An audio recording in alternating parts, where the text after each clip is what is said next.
Hello everyone and welcome back to the Vanarama YouTube channel, Football Manager 2017 Experiment Big Six in the Vanarama. And this is quite a shocker. Man City at 10 points adrift from second place. It looks like Bolton could go up a second place with Liverpool or Sheffield United even. Fleetwood and Oxford are in the mix, and Man City look comfortable that they're going to get a playoff place. The chances are they'd probably win that playoff, come to think of it. Look, it's the draws. They're drawing so many games. And with a player like Harry Kane playing for them, if he's still there, of course, we still got to check the transfers. But this is the first time something hasn't gone according to the way you'd think it would. Man City should be second right now. I haven't looked yet, but the Championship, I'd imagine both Chelsea and Tottenham are in second and first. I haven't seen the Premier League either. That's going to be an interesting one to see. But let's have a little look and see if there was any January business for these two clubs, Liverpool and Man City. Now, it doesn't look like there was anything really in January except, well, there was nothing really. Nothing in January. Man City could have done with bringing some players in. Now, I'm going to have a little look at Man City because something just ain't quite right. Because if you look at their team, they've still got players like Raheem Sterling. You know, they've still got Harry Kane. Harry Kane is still there. John Stones is still there. How the hell are they in the position that they're in? If you want general, their manager is right. Robert Newman is the manager of Man City. Remember this. So I think it is a manager thing.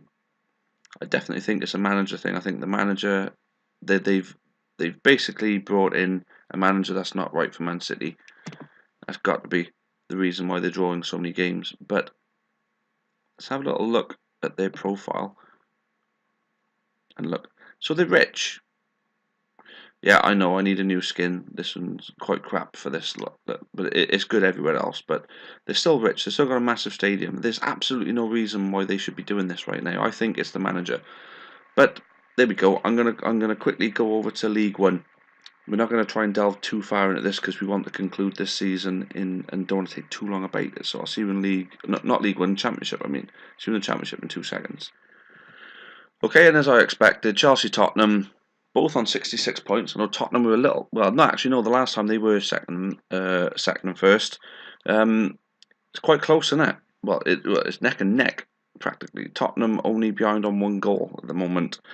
7 points clear of third. I'd imagine that will be the case. These two will finish top 2.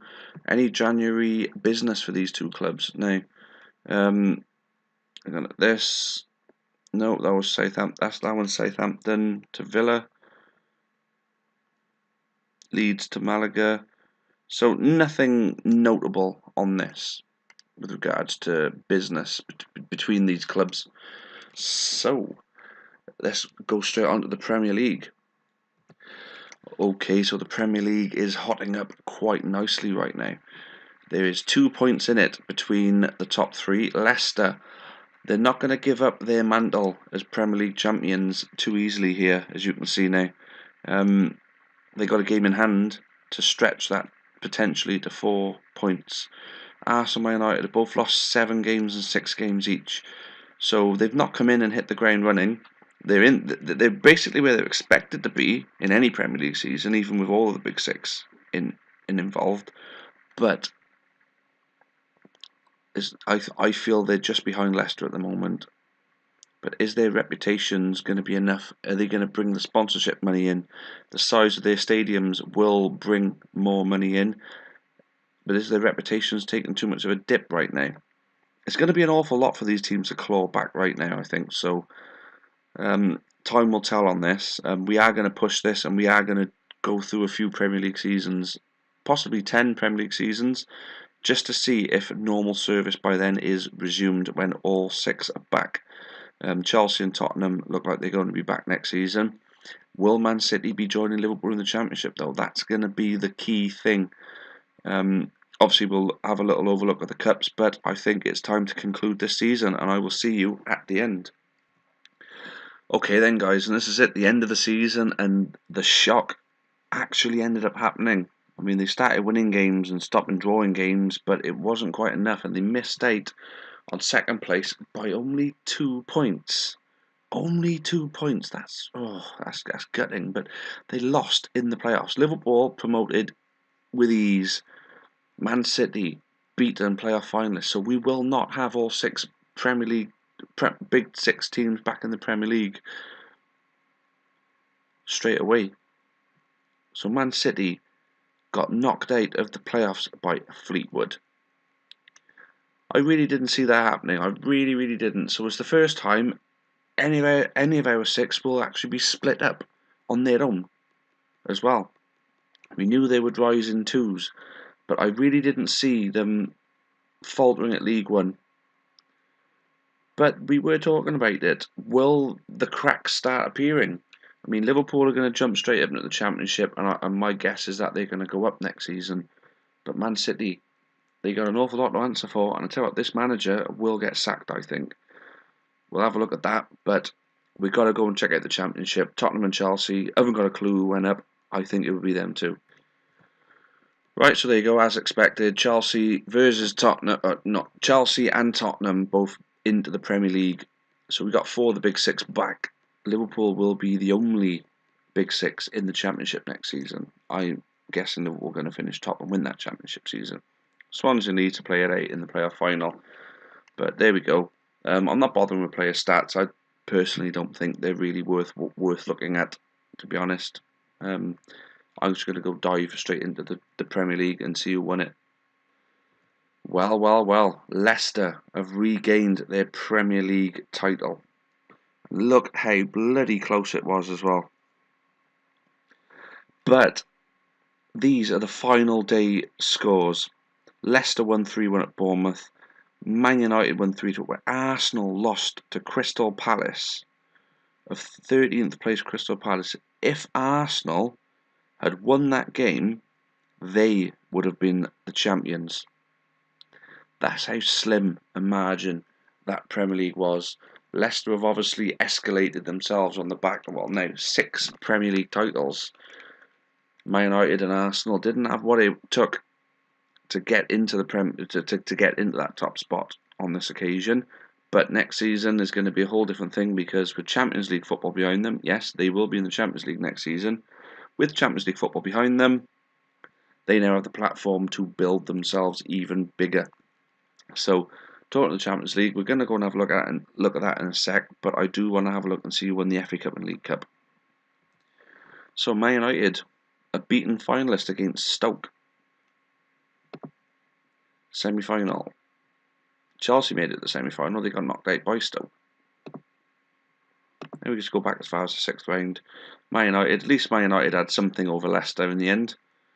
But none of their other big 6 made it as far as the quarter-final on this occasion. Well, how did they get on in the League Cup? We'll check out Stoke doing the bloody double here. Jesus wept. That's pretty mad, that is. Stoke doing the double. Leicester, they beat in the final. And our big 6, none of them even made it to the quarter-final. Maybe they're concentrating their efforts elsewhere. You never know. But we've seen, the domestic cups. Let's look at the European trophies now. Okay, so the final is to be contested. You can see, that's from the first knockout round. No worries. We need some English teams to have done well in it this year. I really hope they have. Didn't get the semi-final. Quarter-final maybe. Well, there you go. Leicester made the quarter-final. That's going to do English football a bit of good. It may mean they keep their 4th spot. Leicester doing well there. Did anyone else make it to the second knockout round? No. But Leicester only managed to get through by beating Anderlecht on away goals. Well, I suppose they got there, didn't they? That's the main thing. Will this help? Will the Europa League help with the English teams in Europe? Because they need to get that 4th Champions League spot back. With Man United and Arsenal back, will that help? Let's have a look at the Euro. Okay, so Dortmund were the eventual winners. In the semi-final, West Ham made it to the semi-final. They lost to Real San Sebastian. The West Ham and Southampton and Brighton all made it to the quarter. So maybe the Europa League will be the place where they actually regain some of them coefficients back. Maybe, just maybe, because they do get some good coefficients for doing well in the Europa League. England do. So maybe this season, obviously they did English football a favour. But then with the return of Man United and Arsenal, they're keeping things on a good platform so they can actually. So Man United and Arsenal obviously have been able to qualify for the Champions League because they've managed to keep hold of some coefficients. I think the Europa League is what saved it for English football, to be honest with you. So, I'm going to have a little look at the manager situation with them. I've got a feeling the Man City manager may have got sacked. Okay, so he's currently still the manager of Man City. But if I go on the job centre, oh no, it's the job security. So job security, so job status available is only Wolves and Gateshead. Let's have a look at the insecure ones.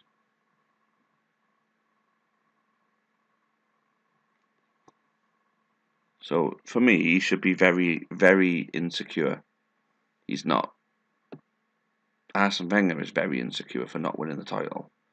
That's a bit mad. Arsene Wenger's still the Arsenal manager throughout all of that. And Man City, the job is still stable because everything there is stable. Let's go show filters.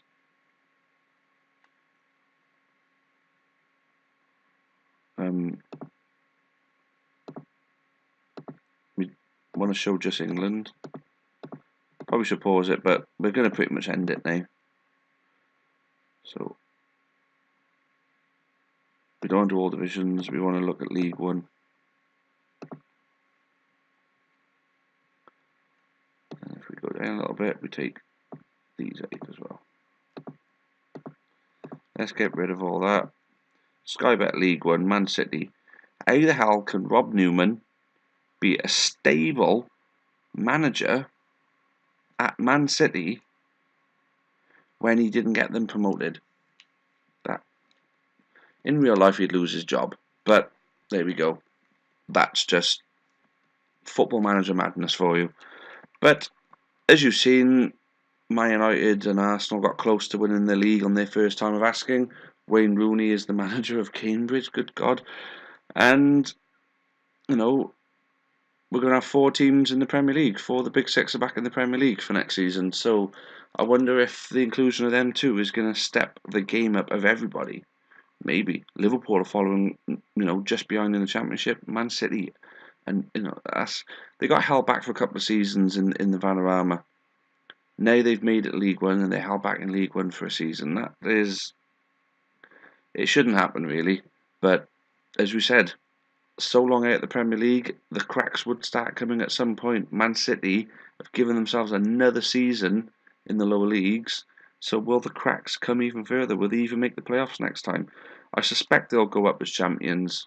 They'll put the season behind them. But strange things can happen. And we will soon see. There we go. So that there is another episode done and dusted. Episode 10. We're on double figures now, guys. Thanks for all of you who are keeping up with this. If you're just joining us, it would be worth going back and going through the series just to see the journey so far in its entirety. And looking forward to kickstarting next season. And we will be back with episode 11 in a couple of days' time. Thanks again for watching, and it's cheerio for now.